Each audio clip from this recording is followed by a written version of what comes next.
My name is Ebony Janice. I go by Ebony Janice, which means that you should call me Ebony Janice.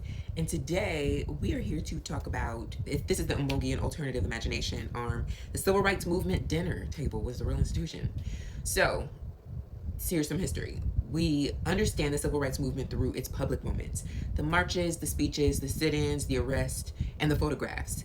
And those moments were real and they mattered and they changed the world and they memorialized. But the movement was built at dinner tables, honestly, in kitchens and living rooms and spaces where Black people gathered and fed each other and talked and planned and held each other through the fear. That is where the movement actually lived. And I want to talk about what that means for us right now. Remember, this is Umbongi and alternative imaginations.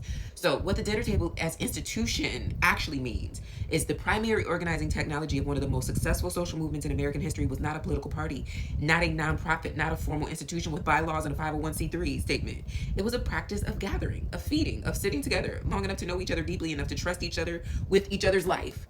That is an institution. It just doesn't look like what we've been taught institutions are supposed to look like.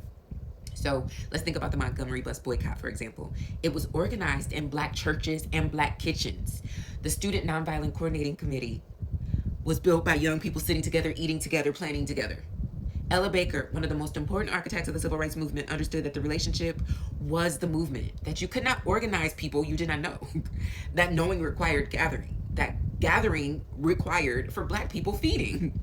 The dinner table was the infrastructure. The Fannie Lou Hamer thread here is that she fed people. Literally, she ran a farm, cooperative that fed her community while she organized them. The feeding and the organizing were not separate activities. They were the same activity. You cannot ask people to risk their lives for freedom if you're not also committed to their daily survival. So the table is where both can happen at the same time.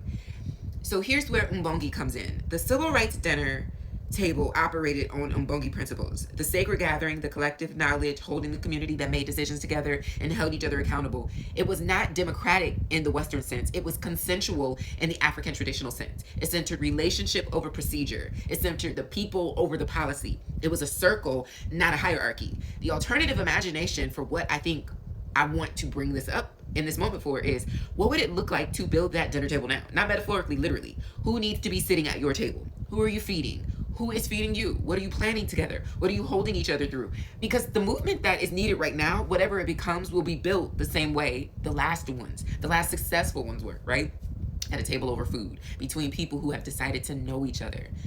I'm moving to New Orleans, to a city that knows how to feed people as a political and spiritual act.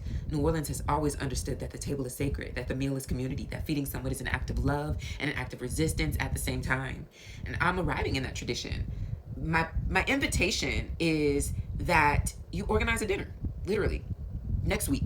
Invite people who share your values, who are doing the work, who you want to build with. Feed them, talk, plan. Let the conversations go where it needs to go.